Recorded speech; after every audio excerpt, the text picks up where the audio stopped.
Hello, thanks for joining us. We are about 2 minutes away from starting, so please get comfortable. This is your chance to lay out, stretch out any way you like. You can't do this in a normal theater. And remember, we cannot hear you. So if you decide to laugh or cry at inappropriate times, that is totally okay with us. If you want to fart, even if you want to make a sad face, you are so welcome. And stick around after the show. We're going to have a Q&A with the cast. My name is Lee Fitzjames, and I'm the director of this show. We are here to present tonight's reading of Aiding the Enemy by Peg Tittle. We have a very international cast joining us for this 15-minute one act. Would you all please introduce yourselves? I'm Martin Pfefferkorn. I'm playing the judge, and I'm coming to you from Clifton, New Jersey in USA. Kia ora, I'm Romy Hooper. I'm playing Private Anne Jones, and I'm coming to you from New Zealand. Good evening. My name is J. Michael Baran, and I'm portraying the role of Mr. McDonald, the civilian counsel for the defense. And I'm broadcasting live here from Clifton, New Jersey, in the eastern part of the United States, USA. Hello, my name is Anna-Lu Frantz. I'm playing Private Kelly Dalton, and I'm streaming from Stockholm in Sweden. Hi, my name is Nicholas Ruden. I'm playing Private Kyle Barrow, and I'm also sitting in Stockholm, Sweden. Hello, my name is Leica Lucian, and I will be playing Miss Cherise, and I am streaming from New York City. Thank you. So those of you who are just joining in now, this will be a 15-minute performance followed by a Q&A. So that means that you, the audience, can actually ask questions in the YouTube chat. In order to do that, simply click on the YouTube video. You're right now on the Line Runs website. Click on the text "Aiding the Enemy" at the top left-hand corner of the video.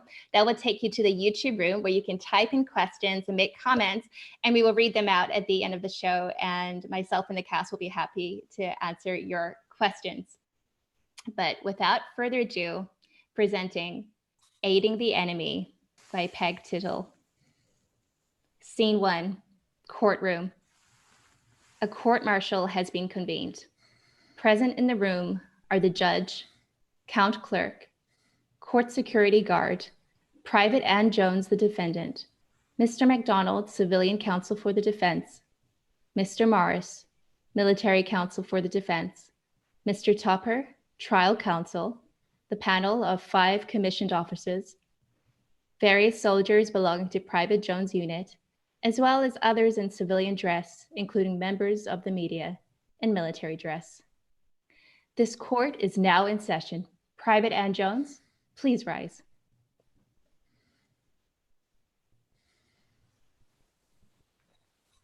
Private Jones, you have been charged with one violation of Article 103B, aiding the enemy, under the Uniform Code of Military Justice. This charge applies to, quote, any person who aids or attempts to aid the enemy with arms, ammunition, supplies, money, or other things, unquote.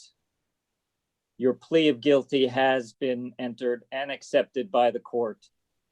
We are convened today to hear evidence in support of extenuating circumstances that might bear on your sentence, as it is within the authority of the court to decide in favor of the death penalty. Do you understand? Yes, sir. Please be seated. Mr. McDonald. I call Private Anne Jones to the stand. You understand you are still under oath? Yes, sir. Proceed. Thank you, Your Honor. Private Jones, to reiterate previous testimony, you provided a firearm to Ms. Sharif. Is that correct? Yes, sir. Why? Why did you do that? I believed she would need it for self-protection, sir. But she was a civilian, living in a town occupied by your unit. Surely your unit did not intend to open fire upon the civilians in the town. No, sir. Members of my unit intended to rape Miss Sharif. They said that? Yes, sir. Objection, hearsay. I trust subsequent testimony will corroborate. Yes, Your Honor. Proceed. And did you have good reason to believe that they were serious, that this was just not male posturing? Yes, sir. Scene 2, flashback. In the barracks, 5 male soldiers are raping Private Jones. She's clearly in pain and still struggling. Her eyes are closed tightly. She's trying not to cry, not to break down. Scene 3, courtroom. And you didn't report this? No, sir, not until now. May we know why? I was persuaded that it was not in our best interest to do so at the time. By our, you mean? Our unit, our country, sir. The US of A. Scene 4, flashback, barracks. Private Jones and Private Kelly Dalton are alone in the barracks, engaged in conversation. So, all you're saying is you got hazed last night. Is that what you'd call it? Don't go prissy. It's for your own good. Look, if you ever get taken prisoner of war, what do you think they're going to do to you? And they say you be prepared and you won't fall apart. Consider it as a training exercise. Well, do they haze each other? Do they subject each other to training exercises Sure. that involve rape?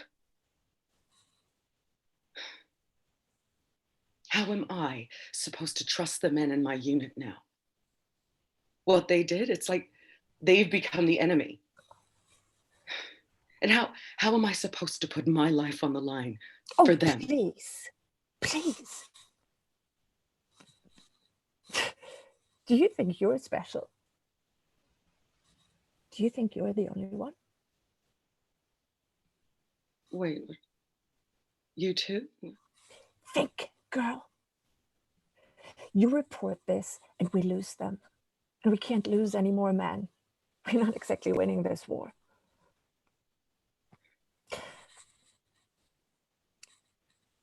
And if you can't think of your country, then go ahead and think of yourself.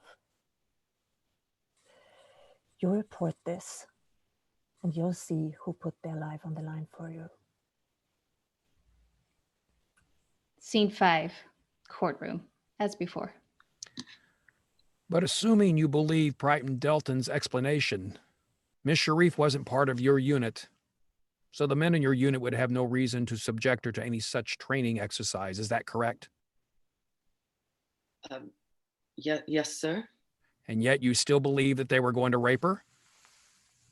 Yes, sir. Scene 6, flashback. Somewhere on the military compound at night, Private Jones is walking and talking with a male soldier of her unit, Private Kyle Barrow. But why do they do it? I mean, you can't say they just get carried away by the violence of the moment. It's not like discharging your weapon 10 times when twice would do. Plus, they are planning this. Well, some of them are pretty Aryan. What, so you're saying this is ethnic cleansing? That doesn't make any sense. They're making kids that'll be half whatever they're trying to eradicate. You're assuming it's a rational thing. It's not. It's an insecurity thing. Sex is power over. That's all. Listen, I've made excuses the last couple of weeks, but if I don't go with and take part soon, I'll be in the same shit you're in. What you're saying, this is regular Friday night entertainment? Scene 7, courtroom, as before. So you wanted Miss Sharif to be able to protect herself against the rape? Yes, sir. You knew Miss Sharif? You were friends with her? No, sir. She worked at the restaurant in town. We all knew her in that capacity. But how did you know where she lived? I happened to be on patrol one night when she got off shift. I saw her walk home. She just lives a couple of buildings down from the restaurant. I see. So you went to Miss Sharif's apartment prior to the Friday night and offered her a gun? Yes, sir. Scene 8. Flashback. Miss Sharif's apartment. Miss Sharif is busy doing something inconsequential in her modest apartment.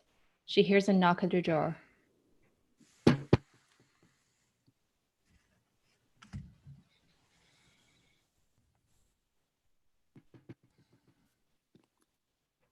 Yes. I wonder if I might come in for a moment. Is there a problem? Uh, not exactly, but I would like to speak with you. I'm alone. I'm not here on official business. But you're in uniform. Yes, I suppose I shouldn't be. Miss Sharif lets Private Jones in. I don't really know how. I thought you might need this. She takes a gun out of an inside vest pocket. Please, take it. She extends the gun, handle out, towards Miss Sharif.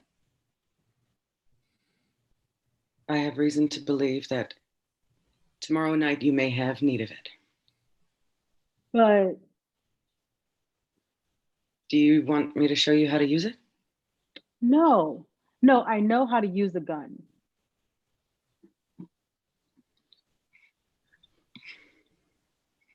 Miss Sharif sets the gun into the living room table, then walks over to a desk, opens a drawer, and takes out a box, which she opens.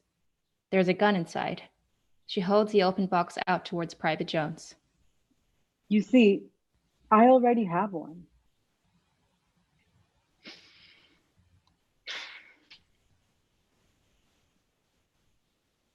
Is this a stolen gun? No, it is government issue. Every household was issued a gun by our government several weeks ago. So it wasn't obtained on the black market? No, I had to go to military supplies at our Defense Department to pick it up in person. That was the regulation. Scene 9, courtroom, as before. You say you were surprised when you examined the gun. Miss Sharif's gun. The gun she had obtained from her government supply stores. Yes, sir. What was it about the gun that surprised you? It was engraved, made in the USA. But you later found out that that not is so surprising. That American manufacturers routinely sell to whatever countries are willing to buy. That this is in fact a standard practice. Well, yes, sir. And it was that discovery that motivated you, your earlier comment about justice for all? Yes, sir. She looks at the panel of commissioned officers, all in full military uniform, complete with their many rank indicators and decorations, who are to decide her fate.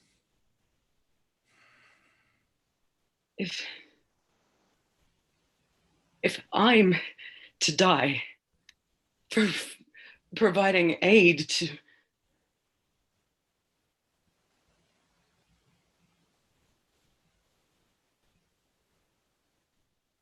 End of play. All right, bravo. How about a round of virtual applause for the cast? Lovely. Now I'm just going to refresh the YouTube browser to see if any questions have come in. But cast, how are you feeling? Very good. Great. Good job. So fast. Very proud Yeah, of everybody. that was really I know. fast. Well Proud done, of all. every single one of you. Bravo. Oh. Okay, I've got the. Okay, so audience, you seem a little bit shy. Definitely throw some questions here, but I'll get the ball rolling. This play, Aiding the Enemy, remind us, Judge, Uniform Code of Military Justice, Article 103B, was it? Correct. A little backstory for the audience. I'm just going to read out this clause. It says that aiding the enemy, which is the title of this play, talks about when someone without prior authority knowingly harbors or protects or gives intelligence to or communicates with or holds any intercourse with the enemy, either directly or indirectly, shall suffer death or such other punishment as a court-martial or military commission may direct. So, actors, anyone who wishes to answer, I'm curious, what did you find when you were researching about this article? What stood out?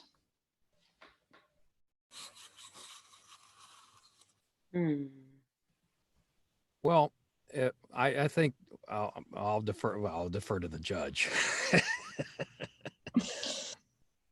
The main thing I found that the article had been changed from previously, where it was considered, it was numbered 104 originally, and that went back to, I believe it was like 1956.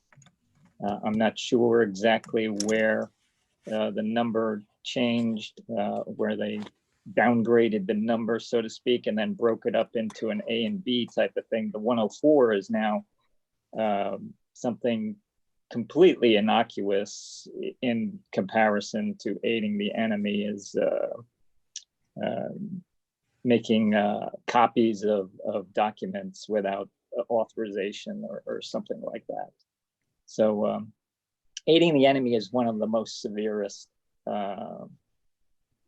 articles that you can be charged with, basically. Other than treason probably would be the only one that's higher than this one, because of the nature of that you're helping the enemy, which of course is pretty much close to treason.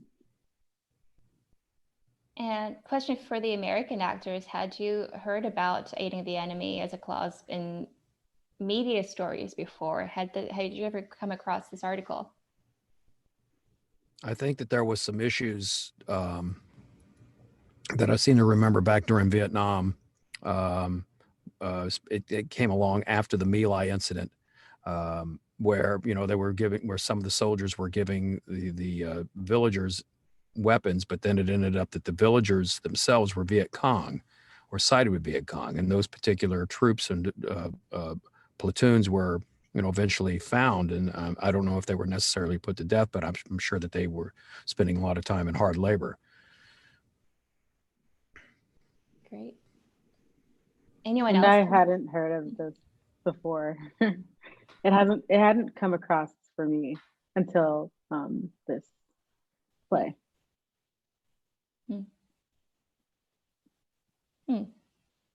We have a question from JB in the audience, who said clap, clap, clap, first of all, and asked if this is part of a longer work. And I'll tell you a little bit about how I got my hands on the script. It was through a script agency called Simply Scripts, actually. So I wasn't able to actually have an introduction to the writer. I asked for it, in fact, but for whatever reason, the writer has chosen to be anonymous. But they should see this reading afterwards. So I'm not sure if there's an intention for it to be longer play, but what we read tonight was the full script, except for scene 5, which we only read the stage directions for, which was the rape scene. So in the original script, there were 5 soldiers cast, and there was a rape scene happening, which I didn't feel the need to show tonight. But yes, otherwise we showed the full script as far as we know it is. And how is everyone? Oh, we have another question from Patrick. You all did a great job with so much of your performances relying on timing. And they want to know, did you find it difficult to rehearse and perform virtually? I loved it. Yeah, I think it's amazing being able to work. Sorry, I just cut in here. Just being able to work with people across the world. I mean, for example, Rami is basically as far away from me as humanly possible without leaving the planet, and we're just sitting here doing a play together. I think it's amazing. Yeah, I think that's the best part. Is just, especially I'm learning German, and I was hearing Anna just speaking German in the background, and I was like, oh wait, we're in totally different places in the world. So it's cool to be able to interact real time with people from everywhere. Yeah. I think the commute is easy too. I mean, I felt like putting $15 in my pocket and putting it down on the door before I came down to my studio. But the commute is pretty easy, and the fact is that I'm instead of being 3,000 miles from Rami or from the people in Sweden, I'm only about maybe my image is only like 4 inches away from it, depending on your screen. So and we had a good time rehearsing this. Yeah. And getting the chance to meet with great young people and actors like this at my age. I've been doing this since I was 15. So this is an amazing thing for me. I've just been absolutely having a grand time, and I hope I can do it again. I hope it continues in some form or fashion, even after the COVID crisis is over. Agreed. I And definitely other think than the knowing one where thing. to look, Oh, maybe. go ahead, Judge. Bitte. Ladies first. Laika? So this happens, we talk over each other, and then it's like. That's what I was gonna say. So I think something that's been really cool is something that's been really cool and new, I think, as everybody would be coming to realize as they're working in this kind of format, is obviously we're working with something that is intended to be a theatrical script, and on the page it reads as a theatrical script. Having to then get that off the page in essentially a filmic, like self-test way. I mean, I don't know, that actor speak, self-tests, I don't know, what for everyone who maybe doesn't know, is when we get an audition, we have to self-tape it at home, on your laptop or your phone or something like that, then sub it off into your agent, and fingers crossed that you get the job on Power Rangers or whatever it is, right? But trying to adopt like cinematic or screen acting principles, by way of having eyeliner. I mean, my judge is my deodorant bottle over there, and Mr. McDonald is a moisturizer can thing over there. Like, that is not something that you would generically have to deal with in any kind of rehearsal for anything theatrical, because everything is so real in theatre, and that's what one of the biggest blessings and one of the most magical things is, I think, about a group of actors coming together to work on a play specifically, is that it's so different from screen, but having to kind of fuse those for this process has been it's been fun. Yeah. It's been, it's definitely been fun. Definitely the eyeline thing, but this is the new norm. So as far as actually doing it, I don't know, besides everybody else on the screen here, but I've been doing quite a few of these kind of reading things, and you just get used to the process. And this is what we're transferring to for now, for the foreseeable future, until things get better in the real world. Anyone else? Yeah, I think one of the things about doing this virtually is the technical issues. So I think there was part of it where my audio went out and it came back in.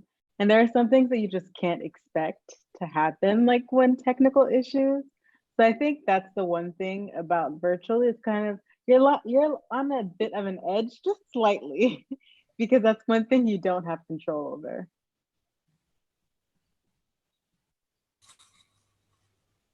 Is that everyone? Yeah. It's a great question. It's a really great question. There was JBS, Lee, can you tell me how directing a virtual play was different for you than directing a live play? Yeah, it was, well, first of all, this is a reading. We still have the scripts in our hands. We had 2.5 rehearsals, which meant, well, we had our own table read privately, and then we had a rehearsal, and then we just picked it up again before we met tonight, basically. So this is all still raw material for us. But I think one of the biggest things I'm missing right now is not being able to give you all a hug after the performance. Like, that would be the first thing I would do, is give you all a hug, and just to tell you what a great job you did. And that's a big part of it for me, actually, is just that, like after doing a show, just that victory march at the end. That's one big thing.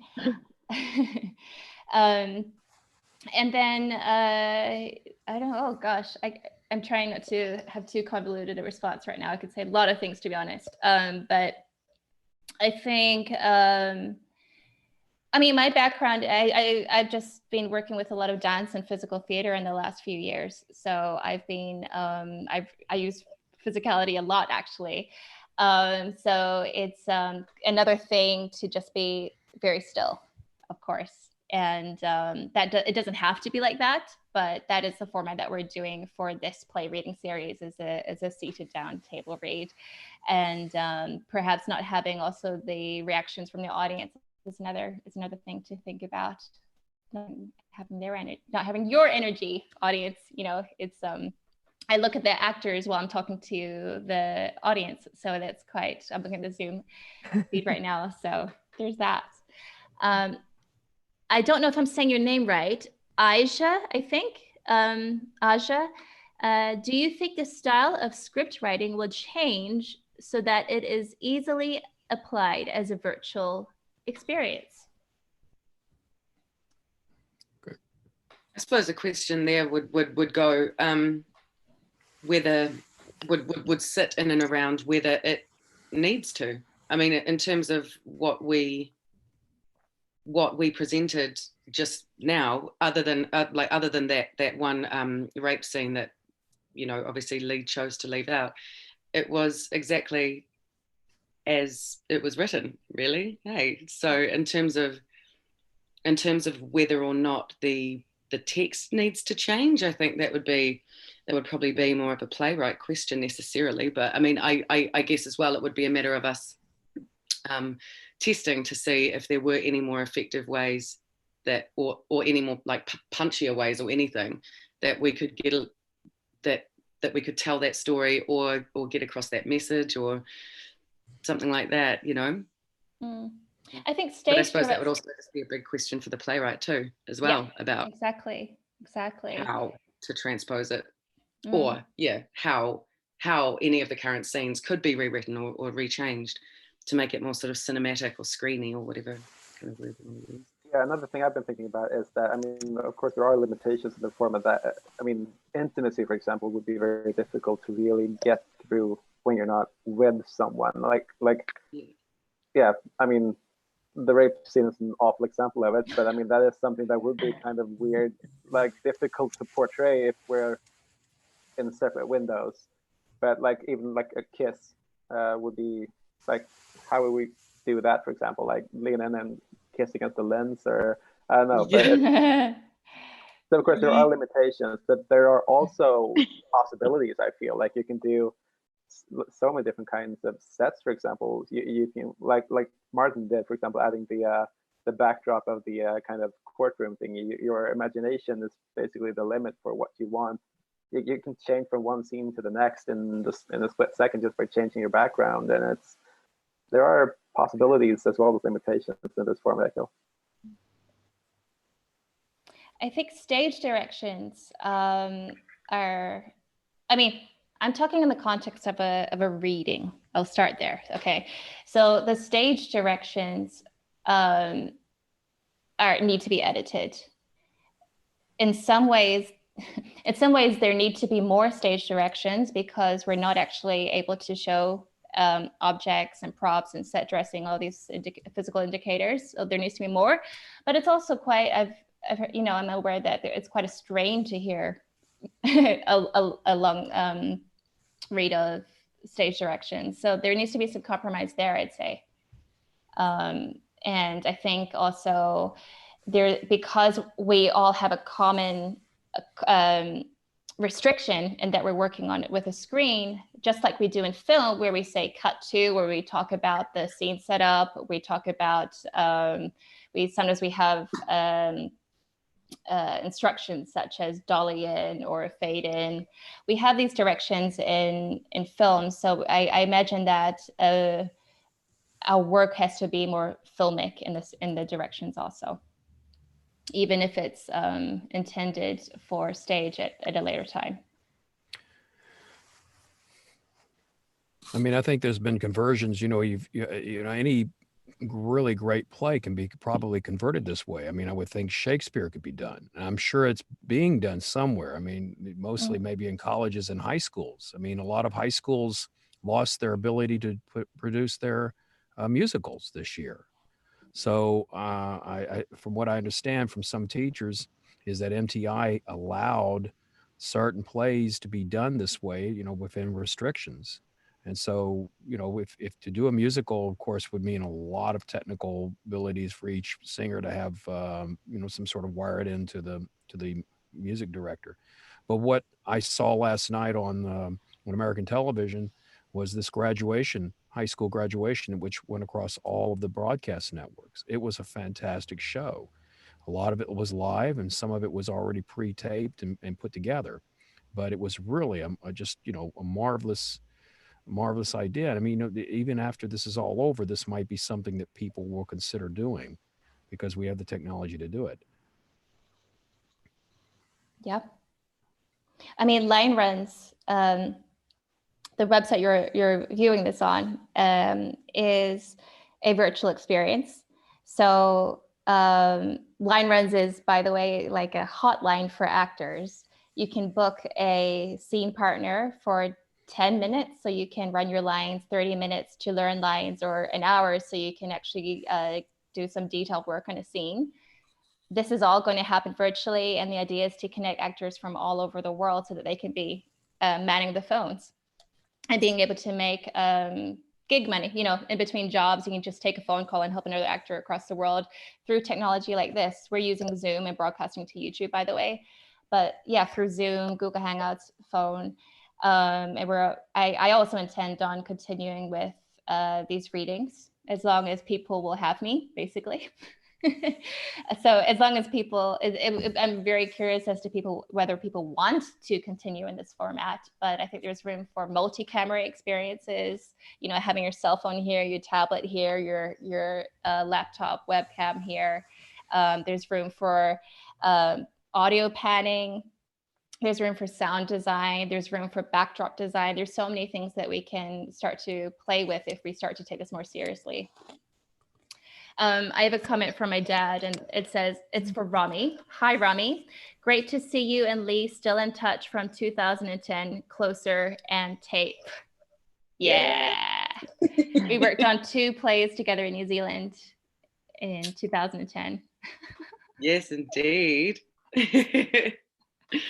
They were both really, really like punchy little, tapes, the 3-hander, Closer's obviously 4 characters, but they're both like really like punchy, strong scripts that, that we managed to get. It was great. Yeah. Straight out of drama school. We're never going to do a comedy, are we? Like there's never going to. I just don't think we're wired that way. Eh? Bit too dramatic. No, hi, Lee's dad. Audience would love to know where you're streaming from, by the way. It's also, we would love to know about you. So keep talking. Final question is, what else are you doing during lockdown, actors?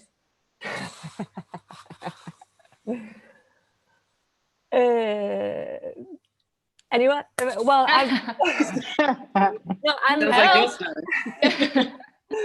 Well, I mean, here the theaters and so are closed, but I don't know. I really enjoy the time to write some scripts and prepare some things I will do next year. And it's a month, and I do a lot of voice jobs, and I can record that from home, and I play my instruments and plan things. So it wasn't boring for me. Nice. By the way, everyone has a URL on the Line Runs page. If you just scroll down, you can look at everyone's work too. Find out all about us. Gossip. I'll go next. Similar thing, I think.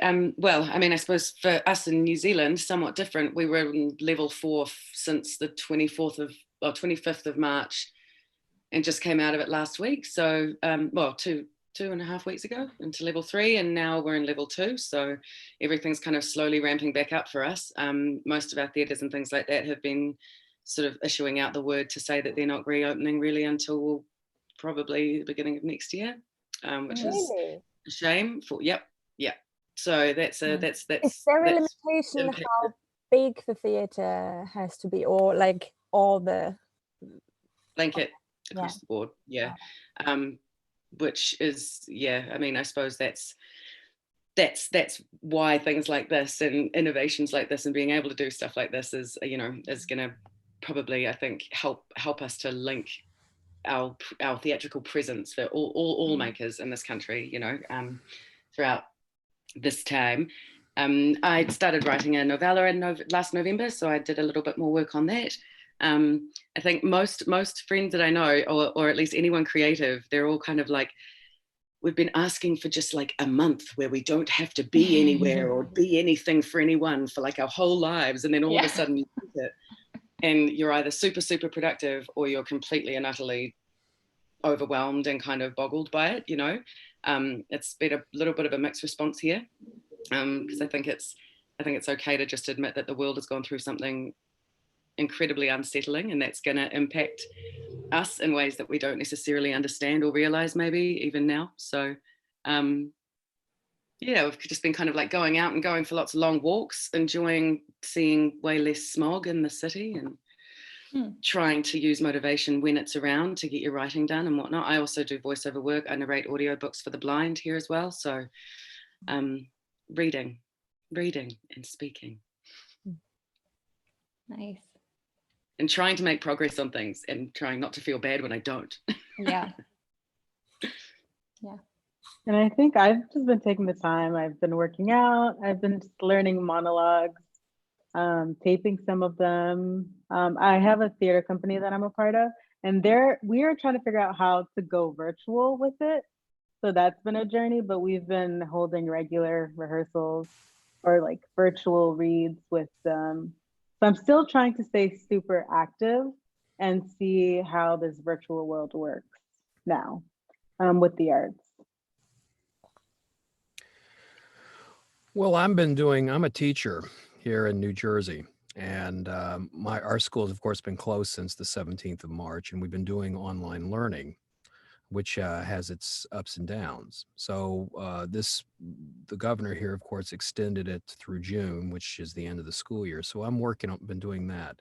In addition, because we have an 8th grade class that will be graduating, the principal's asked me and another person to develop a YouTube or Zoom-like presentation for the graduates. So I've been, enough times to be on Zoom, I got an idea of where to place people and do things. But I've been working on that.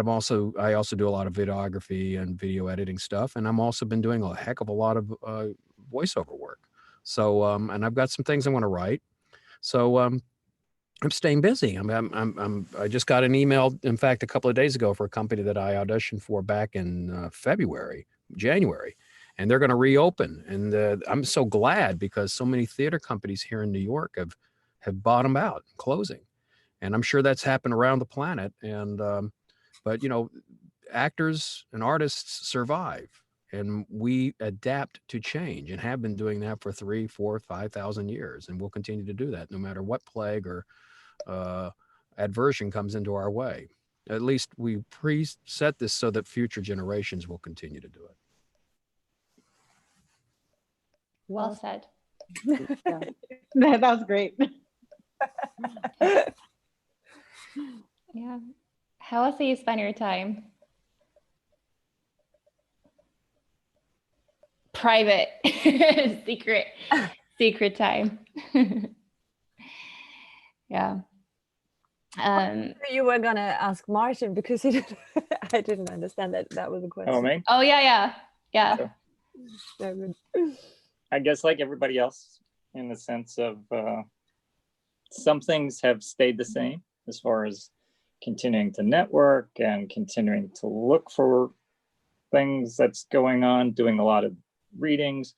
I co-host a playwright workshop that was originally based out of New York. I took them and put them online, and we do that every Tuesday night, where playwrights submit 10, 12 pages maximum, and then it's cast with the people that belong to the group, and then we give them feedback, and so that's been ongoing.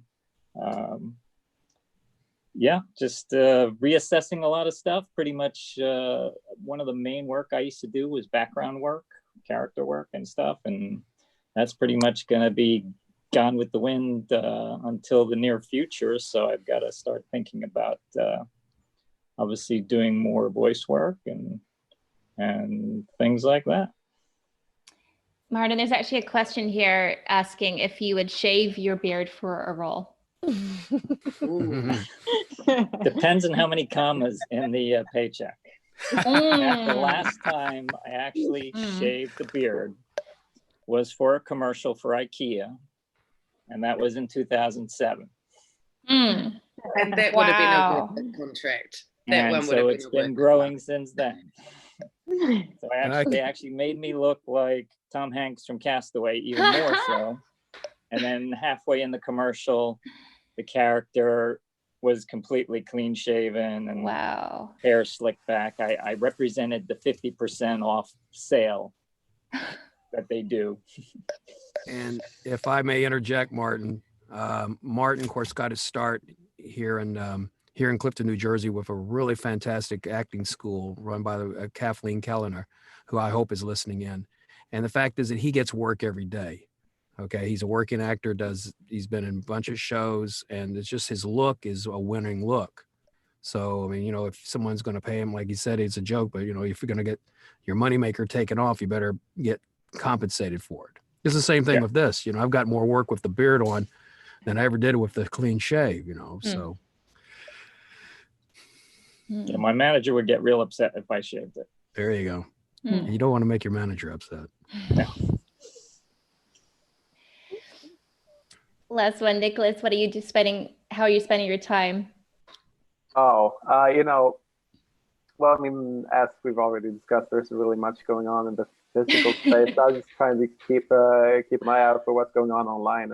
I think it's really inspiring to see all these initiatives happening all around. Like this, for example, I will make sure to keep an eye out on what's happening on this channel, Lineman, moving forward.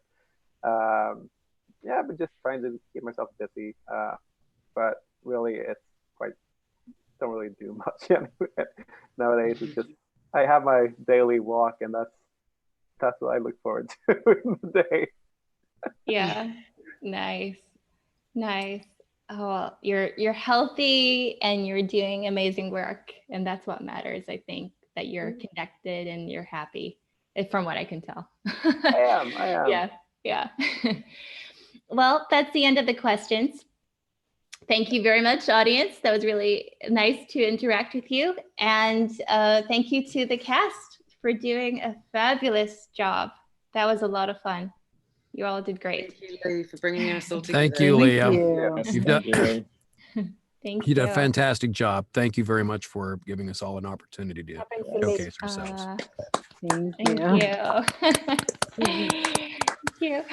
So it's I know it's different time zones, by the way. It's like 11 p.m. and almost 9 a.m. and 5 p.m. in different parts of the world. So I guess we'll all And head Monday about today. and Monday in the future. Yes, and I'm sure it's the same for you, audience. So thank you, everyone, for joining in. We will have another reading with line runs. It's going to be a working draft of Pretty Woman. The film.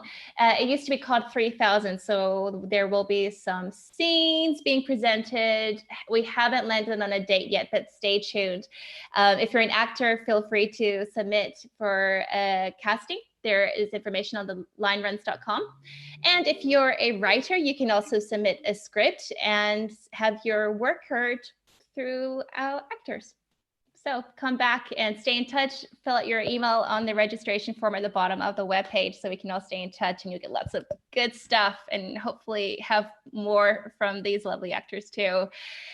Stay healthy, everyone. Let's go on happier and healthier than even before. Till next time. And actors, I'll drop you an email right after this call. All right, take care. Bye. Bye. Bye. Wiedersehen. Auf Wiedersehen. Yeah. Passt auf euch auf. Tschüss. Ja, tschüss. Hasta la vista.